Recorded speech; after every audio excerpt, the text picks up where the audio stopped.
Hello everyone, good afternoon. दोस्तों, आज का जो हमारा पौधा है वो है मोगरे का पौधा। जैस्मिन प्लांट, बेला प्लांट, अलग अलग नाम से यह जो पौधा है दोस्तों ये जाना जाता है। और ये एक समर फ्लावरिंग प्लांट है, गर्म जलवायु वाला पौधा है। गर्मियों में इसमें बहुत सुंदर फ्लावरिंग होती है, बहुत ही अच्छी खासी ग्रोथ होती है। गुच्छों में पौधे में फूल और कलियां बनते हैं। लगातार से पौधा फ्लावरिंग करने के लिए तैयार रहता है। पूरे गर्मी भर भर के फूल और कलियां यह लेके आता है। जैसे कि आप देख सकते हैं मेरे पौधे को किस तरीके से पौधे में नई नई सूट्स आ रही हैं, सभी सूट्स में कलियां बन रही हैं। और अब जो है दोस्तों एकदम बम्पर फ्लावरिंग हमारे पौधे में होने वाली है। आज की इस वीडियो में मैं आप सभी के साथ शेयर करने वाली हूं कुछ बहुत ही बेसिक से न्यूट्रिशन, जिसके सहायता से आप भी अपने मोगरे के पौधे में बहुत ही सुंदर फ्लावरिंग ले पाओगे। साथ ही लगातार से आपके भी पौधे की कुछ इस तरीके से ग्रोथ होगी। पौधा हरा भरा बना हुआ रहेगा और घना होगा, गुच्छेदार एकदम बना हुआ होगा। कुछ सीक्रेट टिप्स शेयर करूंगी जिसके सहायता से आप अपने पौधे को इस तरीके से घना कर पाओगे। तो नमस्ते दोस्तों, मैं हूं किरण और मैं स्वागत करती हूं आप सभी का हमारे इस YouTube चैनल किरण की बगिया में। तो चलिए दोस्तों इस वीडियो को स्टार्ट करते हैं और पौधे में क्या क्या काम करने रहते हैं उन सभी के बारे में बात करते हैं। साथ ही कौन सा न्यूट्रिशन देना है उन सभी के बारे में बात करते हैं। सबसे पहले मोगरे का पौधा जैसे कि एक गर्म जलवायु वाला पौधा है, सन लविंग प्लांट है। इट मीन्स इस पौधे को आपको पर्याप्त धूप दिलाने की बहुत ज़्यादा आवश्यकता है। ऐसे जगह पे आप अपने पौधे को रखें जहाँ पे दिन भर का धूप अच्छी खासी मात्रा में आपके पौधे को मिले। कम से कम 6 से 7 घंटे का धूप मिलना ही चाहिए, अदरवाइज इस पौधे में ग्रोथ जो है वो थोड़ी धीमी हो जाती है और कलियां इस तरीके से गुच्छेदार नहीं बनेंगी। 1 से 2 कलियां बनेंगी। यह सिर्फ और सिर्फ धूप की कमी के कारण पौधे में देखने को मिलती हैं। इसलिए अगर आप अपने पौधे को नियमित धूप दिलाओगे तो आपको एक ब्रांच में ही गुच्छों में कलियां मिलेंगी और पौधा एकदम फूलों से भरा हुआ रहेगा और इस तरीके से हरा भरा बना हुआ भी रहेगा। इसलिए आप अपने पौधे को नियमित तौर पे कम से कम 5 घंटे का धूप दिलाएं। ज़्यादा से ज़्यादा हो तो आप डायरेक्ट सनलाइट में पौधे को रख सकते हो, जैसे कि दिन भर का धूप आपके पौधे को मिले। दूसरा जो काम करना है दोस्तों, नियमित तौर पे पौधे में पानी देना है। जब गमले की मिट्टी ऊपर से 1 इंच तक सूखी हुई नजर आए उस समय पे आप अपने पौधे में पानी दे दें। इस चीज़ का आप विशेष ध्यान दें। गमले की मिट्टी को ज़्यादा सुखाना नहीं है, ये एक बहुत ही ज़्यादा इम्पोर्टेंट टिप्स है। अगर आप गमले की मिट्टी को ज़्यादा सुखा देते हो तो ये जो पौधा है दोस्तों ये अपनी कलियों को गिराने लग जाता है और कलियां जो है वो छोटी छोटी बनती हैं और उस तरीके से पौधे की ग्रोथ नहीं होती है। पौधे में बहुत जगह पे ब्लाइंड शूट्स भी आने लग जाती हैं।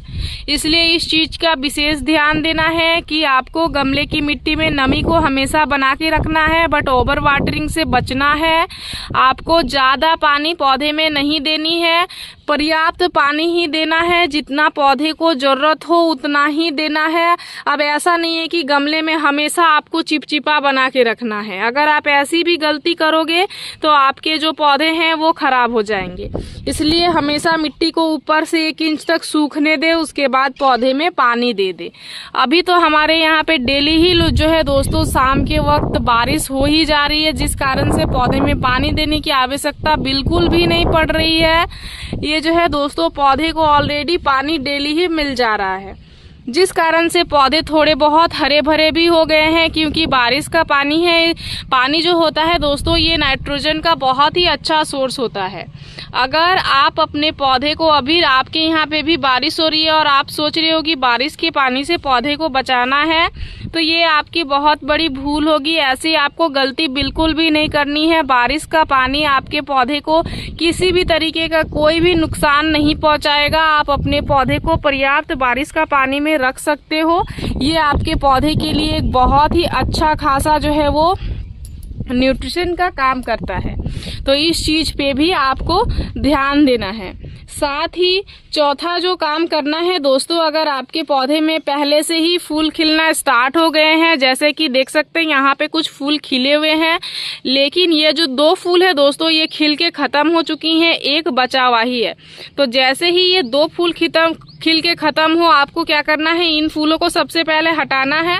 उसके बाद ये जो फूल भी अगर जब खिल के ख़त्म हो जाएगा, सूख जाएगा दोस्तों, तो आपको क्या करनी है, प्रूनिंग कर देनी है।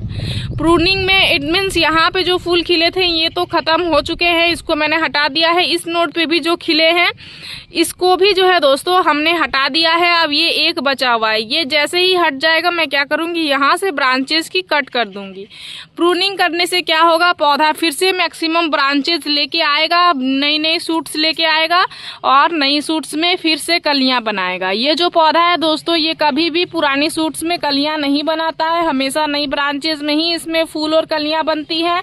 इसलिए समय समय पे फूलों को हटाना, कलियों और ब्रांचेस की कटाई छटाई करना बहुत ज़्यादा ज़रूरी है। इन चीज़ों पे भी आप विशेष ध्यान दें। जैसे ही फूल खिल के ख़त्म हो जाए, जैसे कि ये जो नोड आया है दोस्तों, ये जब तीनों ही फूल खिल के ख़त्म हो जाएंगे तो मैं क्या करूँगी, यहाँ से इसकी कटाई कर दूँगी। फिर ये नोड से 2 ब्रांच निकलेंगी जो कि आगे से जाके फ्लावरिंग करेगी। इस ईयर मैंने अपने सभी पौधे की लगभग हार्ड प्रूनिंग के साथ साथ रूट प्रूनिंग करी हुई थी, जो कि मैंने जनवरी और फरवरी के महीने में किया हुआ था। तो मेरे पौधे का मुझे बहुत ही अच्छा खासा रिजल्ट मिला है दोस्तों। पौधे में बहुत सुंदर नई ग्रोथ निकल के आई है और एक शेप में निकल के आया है। पौधा गुच्छेदार घना होने के साथ साथ ढेरों सारी नई शाखाएं लाया है और सभी शाखाओं में कलियां एकदम गुच्छेदार जो है वो बनाने लगा है।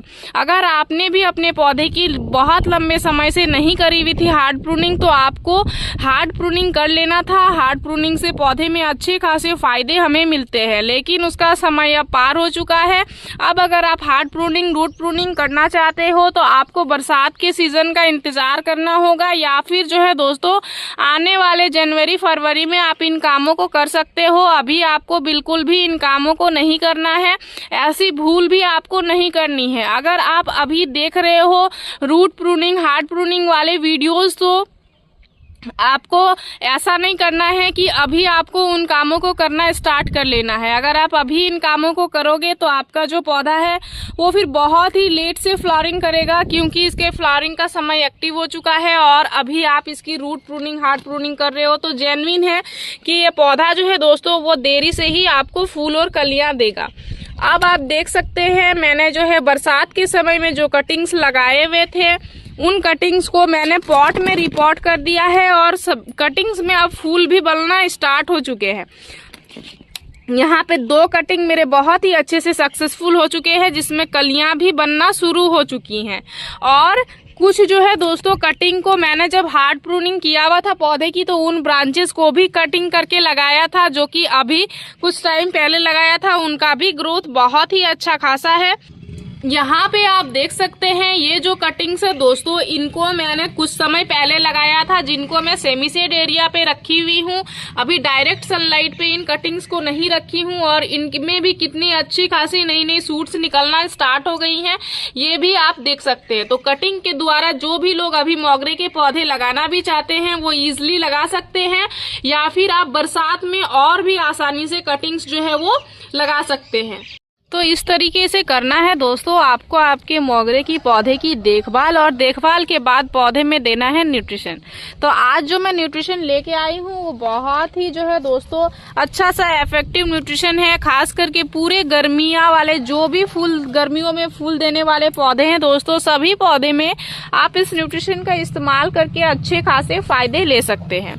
तो चलिए वो जो न्यूट्रिशन है वो क्या है उसको मैं दिखाती हूँ और उसके क्या क्या फायदे हैं उसके बारे में बताती हूँ, साथ ही उसका उपयोग कैसे करना है वो बताती हूँ, कहाँ से मिलेगा वो भी मैं आप सभी के साथ शेयर करती हूँ। तो आज का जो न्यूट्रिशन है दोस्तों वो आप देख सकते हैं, ये जो ब्लैक कलर के दानेदार फॉर्म में आपको दिख रहा है ये है वो न्यूट्रिशन। ये क्या है, ये है सीवीड फर्टिलाइजर। यहाँ पे आप सीवीड ग्रेन्यूल का इस्तेमाल कर सकते हैं या सीवीड फर्टिलाइजर का भी इस्तेमाल कर सकते हैं। सीवीड फर्टिलाइजर जो है दोस्तों ये समुद्री शैवाल से बना हुआ एक जैविक उर्वरक है, जो कि बिल्कुल ऑर्गेनिक फर्टिलाइजर है, आपके पौधे में किसी भी तरीके की खराबी नहीं पहुंचाता है। विशेष तौर पे ये जो है दोस्तों ऑर्गेनिक चीज़ों से बना हुआ होता है, तो आप इसका आसानी से इस्तेमाल कर सकते हैं। चाहे कोई बिगनर्स है तो वो भी इसका इस्तेमाल कर सकते हैं, क्योंकि बिगनर्स अगर केमिकल फर्टिलाइज़र इस्तेमाल करते हैं और क्वांटिटी में थोड़ी सी भी ऊपर नीचे हो जाती है तो पौधे को नुकसान पहुंचने की आवश्यकता ज़्यादा बढ़ जाती है। इसलिए बिगनर्स के लिए हमेशा मैं यही सजेस्ट करूंगी कि आप ऑर्गेनिक फर्टिलाइज़र ही जो है दोस्तों इस्तेमाल करें। तो यहाँ पे सीवीड फर्टिलाइज़र मैंने लिया हुआ है जो कि 1 चम्मच है। ये आपके पौधे को क्या क्या फायदे पहुंचाता है, चलिए मैं सबसे पहले आप सभी को वो बताती हूँ। तो सीवीड फर्टिलाइज़र जो है दोस्तों, इसमें पोषक तत्व की अगर बात करूँ तो इसमें iron, zinc, magnesium, calcium, nitrogen, phosphorus, potassium, ये सारे सूक्ष्म पोषक तत्व तो अच्छी खासी मात्रा में पाया ही जाता है, जो कि आपके पौधे को बहुत ही अच्छी खासी ग्रोथ में मदद करेगा। आपके पौधे की जड़ों को गहरा और मजबूत बनाने में मदद करेगा, जिससे पौधा जो है वो पोषक तत्व को बेहतर तरीके से सोखता है। इसमें मौजूद प्राकृतिक ग्रोथ हार्मोन होता है जो कि कलियों को तेजी से बढ़ाने में मदद करती है, जिससे मोगरे में ज्यादा और बड़े बड़े इस तरीके से एकदम चमकदार फूल आते हैं, गुच्छों में फूल आते हैं। यह मिट्टी को भुरभुरा बनाता है, हवा का संचार अच्छे से करता है, पौधे में एरिएशन को अच्छे से बना के रखता है और गर्मियों के समय में ये पौधे की गमले की मिट्टी में पानी की रोकने की क्षमता को भी सुधार करने में अच्छा खासा मदद करता है। ये पौधे को तनाव, सूखा और रोगों से लड़ने में शक्ति प्रदान करता है। इट मीन्स पौधे की इम्यूनिटी सिस्टम को बिल्ड करने में अच्छा खासा मदद करता है। पौधे को बहुत ही सुंदर जो है दोस्तों अच्छा खासा स्ट्रॉन्ग बनाए रखने में मदद करता है। कुल मिला के ये जो फर्टिलाइजर है दोस्तों बहुत ही इफेक्टिव सा फर्टिलाइजर है। आप इसको फल वाले पौधे, फूल वाले पौधे, शो प्लांट, गार्डन के सभी पौधे में इसका इस्तेमाल कर सकते हो और अच्छे खासे फायदे ले सकते हो। सिंपल सा तरीका है इसके इस्तेमाल करने का। मैं अभी मेरे इन सभी पौधे में बहुत सुंदर कलियां बन रही हैं, पौधे की ग्रोथ भी अच्छी खासी हो रही है, पौधा लगातार से फ्लावरिंग करने के लिए एक्टिव भी हो चुका है। अभी ये जो 2 छोटे छोटे कटिंग वाले पौधे हैं दोस्तों, इसको मैंने रिपोर्टिंग के बाद कोई भी खाद नहीं दिया है, सिर्फ और सिर्फ वर्मी कॉम्पोस्ट जब मैंने इसको रिपोर्ट किया हुआ था गमले में, उस समय पे मैंने वर्मी कॉम्पोस्ट दिया हुआ था।